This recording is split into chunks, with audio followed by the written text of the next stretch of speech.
Додека температурите секојдневно се искачуваат над 35 степен, жителите на главниот град речиси и да немаат каде да се разладат. Јавните чешми, оние што некогаш беа символи на живот и освежување, денес се само бетонски споменици од едно минато време, време кога секој парк, секоја улица имаше вода.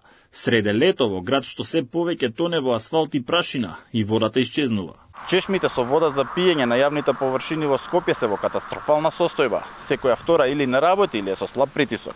На терен сликата е алармантна. Чешми што капат, други со извадени вентили, трети целосно исклучени, без известување, без објаснување од надлежните, само тишина и жет.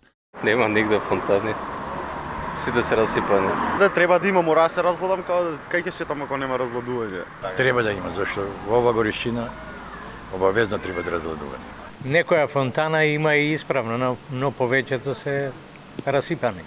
Па треба да има, јас сега вака не знам, не движам нешто многу пешки, ама вака мало, као што знам, нема активни фонтани, као што поготово овие топли денови што ни треба.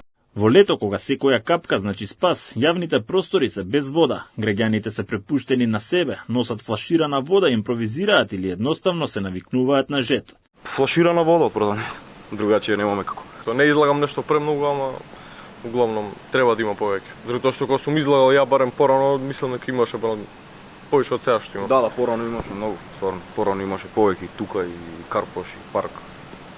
А претопло е за да нема.